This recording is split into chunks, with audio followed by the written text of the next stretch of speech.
राधे राधे महाराज जी, आपके चरणों में कोटि कोटि प्रणाम। गुरुजी, मन के विचारों में दूसरों की तरक्की देखकर ईर्ष्या होना, छोटी छोटी बातों आप पर क्रोध तरक्की आना। किसे समझते हैं? किसका प्रश्न है? हाँ बच्चा हो, ठीक है।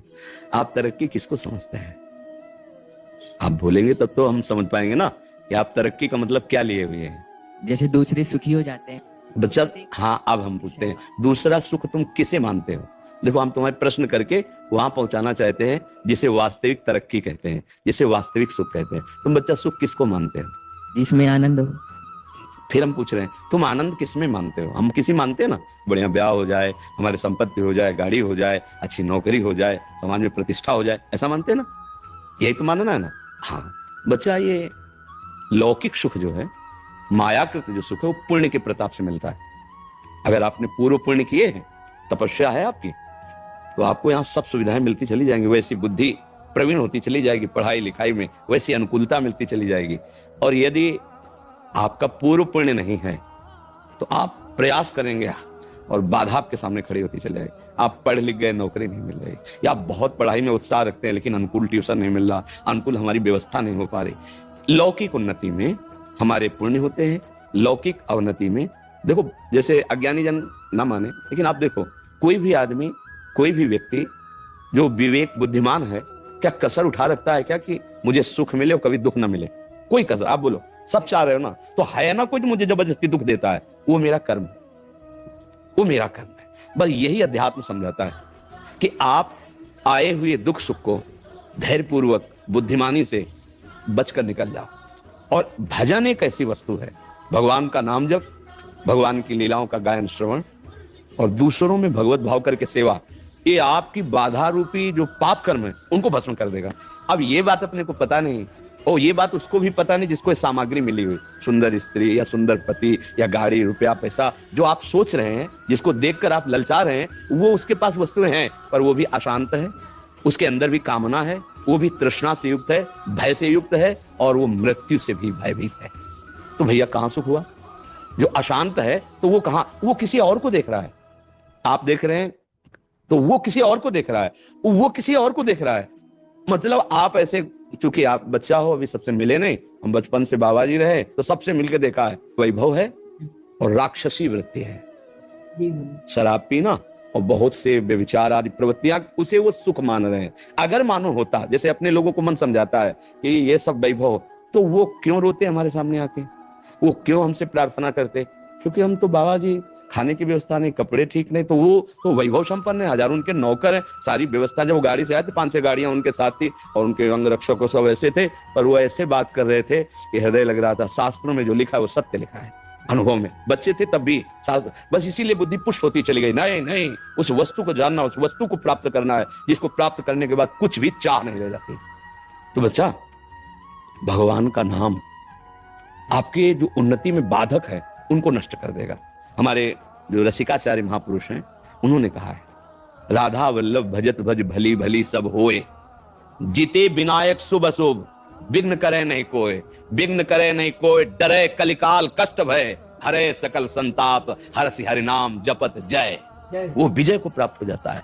कोई भी विघ्न, देखो हम डरते हैं कि जैसे बताया गया कि कोई ग्रह तुम्हारे खिलाफ, अगर वो अनुकूल हो जाए तो तुम्हारी उन्नति हो जाए, तुम्हारी उन्नति में अमुक ग्रह बाधक, ऐसा है, ऐसा कोई झूठा नहीं है।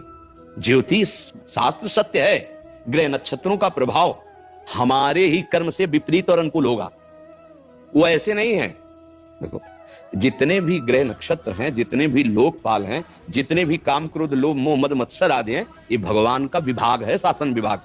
आप अभी कानून के, अभी आप देखो, कानून के अनुकूल चलो ना तो आपका सहयोग करेंगे, और कानून के प्रतिकूल चलो तो वही थप्पड़ मारेंगे, नहीं मारेंगे। तो जितने भी शनिचर ग्रह शुक्र जो भी है, जिते विनायक शुभ अशुभ, अब आप भगवान की शरण में होकर नाम जप करते हो, धर्म से चलते हो, तो सब उल्टा जगह में बैठे हो, सब उल्टा ग्रह बैठे हो, फिर भी कुछ नहीं बिगड़ सकता। हाँ, गोस्वामी जी ने कहा है, तुलसीदास, जान की नाथ सहाय करें तब कौन बिगाड़ सके धरते हो। हमारे यहाँ हरिवंश महाप्रभु ने कहा, द्वादश चंद्र कृतस्थल मंगल पूरा पद है, और आखिरी पंक्ति में कहा है, जो पे कृष्ण चरण मन अर्पित, तो करी है का नवग्रह रंक। ए बेचारे क्या करेंगे? जब बड़े का आश्रय ले लिया जाता है ना, तो हर जगह से ऐसे होता है, ले होता है। हाँ, अपने आप जीते विनायक शुभ अशुभ, विघ्न करे नहीं कोई, आपकी उन्नति आपके सतमार्ग। पर ये बात समझ कम आती है। अच्छा, आज जो पाप करते सुखी है, तो पूर्व का पुण्य हमारा संयोग कर रहा है, वो स्थायी तो है नहीं। जब खत्म होगा ना पुण्य, तो ये जो नवीन कर्म है और पीछे भी स्टॉक जो हमारा पाप का है, वो दोनों का जहां मिलान हुआ नष्ट हो जाएगा, चौपट हो जाएगा। बोले क्या? बोले गाड़ी में चल रहे थे, वो जरा सा एक्सीडेंट हुआ, आग लगी और उसी के अंदर मैं गाड़ी सहित। अब विचार करो, नष्ट हो गया ना सब कमाई और सब वैभव सब। जब जीवन ही न, पाप कर्म कभी किसी को बख्शता नहीं है, अधर्म। तो बच्चा, माता पिता की आज्ञा में रहो, जितना बने राधा राधा जपो और मन लगा के पढ़ो। अगर आप ब्रह्मचर्य रहोगे तो ब्रह्मचर्य में इतनी सामर्थ्य है कि एक बार जो सुन लिया गया वो जीवन भर याद रहा है।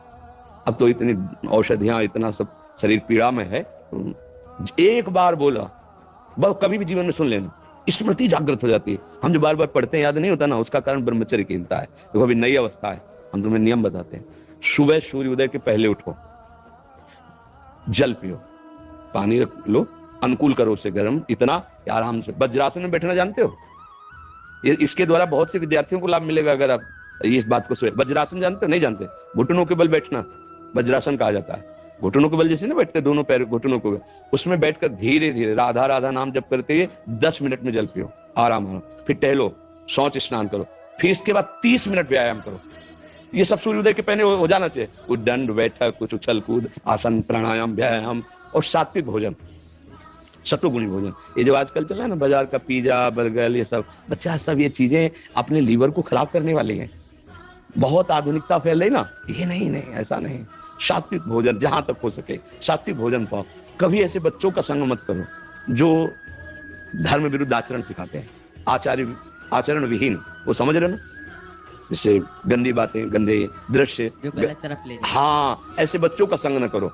आजकल वैसे ऐसे मित्र मिलते ही नहीं। हाँ बच्चा, तुम्हारी बात सही। तो देखो मिलते तो है ही, हमारा तुम्हारा मिलन हुआ तो मित्र तो है ही ना, शत्रु तो नहीं है ना। तो अगर खोजोगे तो दिल खोजा तिल पाया, है नहीं? तो सही सलाह मिल रही। तो अब ये भी नहीं कह सकते कि अच्छे मित्र नहीं मिलते, पर अच्छे मित्र बड़े भाग्य से मिलते हैं, और वो बड़े भाग भगवान की कृपा से होती है, और वो कृपा आपके ऊपर है। अब स्नान किया, स्नान के बाद व्यायाम किया, फिर कुछ मिनट बैठ करके, पहले तो था कि भाई संध्या गायत्री जैसा, तो अपने धर्मानुकूल। अब वो अगर मान लो बुद्धि नहीं काम करे तो राधा राधा राधा राधा राधा, थोड़ी देर प्रभु। माता पिता के माथा रख के प्रणाम करो, ऐसे नहीं। प्रातः काल उठ के रघुनाथा, मात पिता गुरु नाम। और भगवान को, घर में सबके कुछ ना कुछ भगवान के स्वरूप होते हैं, प्रणाम किया। और फिर विद्या को समझो कि आप बहुत बड़ी तपस्या कर रहे हैं। एकांत में बैठकर जो आपका स्वाध्याय है पूरी तन्मयता से करो। आप देखो बढ़ते हो कि नहीं बढ़ते, शरीर स्वस्थ, संयमी पुरुष, और अपने जो कर्तव्य कर्म को, जैसे आप विद्यार्थी तो आपका वो कर्तव्य, नियमित रूप से आप अपनी दिनचर्या बना लो। आप खुद देखोगे कि जीवन कैसे उन्नति। जीवन उन्नति का तात्पर्य सत्य मार्ग में चलना, हृदय आनंदित रहना। वही देशभक्त हो सकता है, वही समुदाय को सुख प्रदान कर सकता है, वही लोगों को तार सकता है। संयम से नहीं है, अपना ही हृदय जल रहा है, तो फिर कोई पद, कोई भी वो मंगलदायक नहीं होगा। इसलिए बच्चा उस उन्नति को मत देखो, इस उन्नति को देखो, धर्म पूर्वक चलो। और बिल्कुल हमारी प्रार्थना मान लेना, जब तक पाणी ग्रहण संस्कार ब्याह ना हो तब तक ब्रह्मचर्य पर दृष्टि रखना। और जब ब्याह हो जाए तो भगवान जैसे गृहस्थी के नियम बताएं, फिर आप देख लेना गृहस्थी में भी रहते हुए आप तेजस्वी रहेंगे, आप बलवान रहेंगे, आप एक विवेकवान रहेंगे, आप समुदाय को ऐसे संग बना लेंगे जिससे सबका मंगल हो। हम आचरण विहीन बच्चे होते जा रहे हैं, धर्म विहीन होते जा रहे हैं, माता पिता गुरुजनों का अपमान करते जा रहे हैं, छोटे छोटे बच्चे गंदे नशे कर रहे हैं। अरे अभी तुम्हारा नवीन शरीर है, वो उत्थान को हो रहा है, तुम उसको पतन को ले जा रहे हो। गंदी बातें, गंदे नशे, मतलब स्कूल जा रहे हैं विद्याध्ययन के लिए, विद्या का फल है विनम्रता, वो है ही नहीं। विद्या का फल है दुर्व्यसनों से बचना, और दुर्व्यसन बढ़ा रहे हैं। तो ऐसे बच्चों से, ऐसी आदतों से बचो, भगवान का नाम लो, उनके आश्रित रहो, फिर जो उन्नति होगी चिंता मत करो। अविनाशी के बच्चा हो, अगर उन्नति चाहे तो ऐसी उन्नति होगी कि भगवान के परम पद से बढ़कर परमेष्ठी पद भी ब्रह्मा का नहीं है।